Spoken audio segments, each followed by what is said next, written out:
This time I'm going to show you the clone stamp tool. You find it under the brush healing tool, and you can change brushes, size, big or small, the blending mode.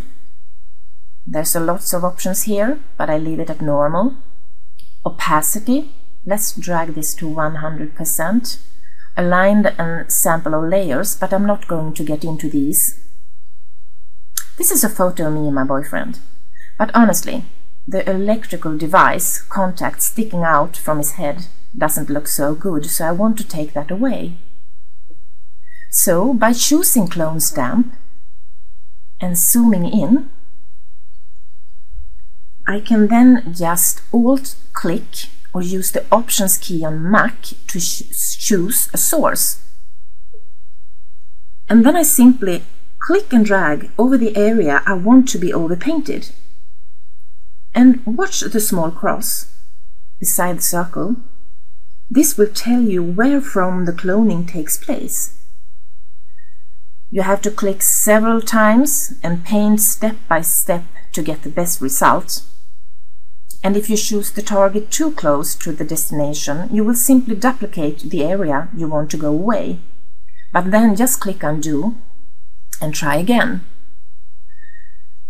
The difference between the healing brush tool and the clone stamp is, with the clone stamp you are duplicating or cloning the background. It won't merge in like it did with the brush healing tool, which is good in this case. And I think I'm going to make the brush a little bit smaller because I don't want to clone away his head. Just Alt-click and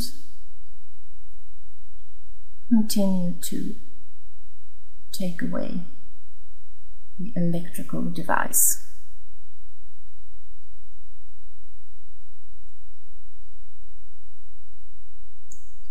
I'm doing this a bit quickly, but if you take your time, you can make the result really nice.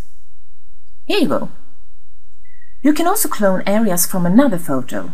Watch this. I'm going to resize the brush.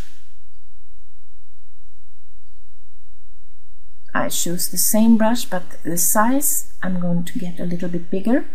And I choose the source. I'm choosing another photo, a box, and then you get a kind of a transparency layer, so you can see where you want to put the cloning.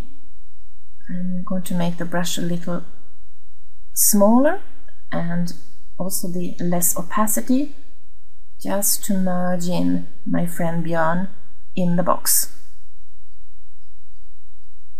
Here you go.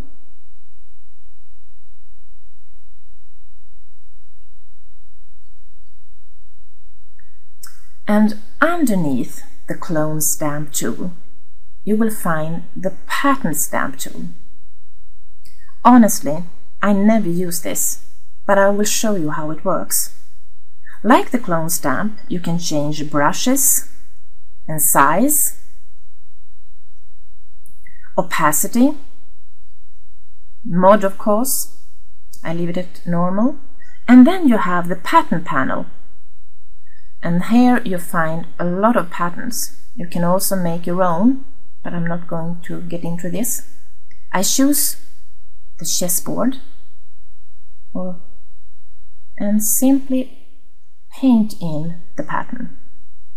I can make less opacity to make the chessboard blend in like this, or I can choose Impressionist. It's a kind of an artistic effect, I think. Let's see. I suggest you play around and just try the different effects. 100%. And oh, sorry. Here we go. So This is how you use the pattern stamp tool.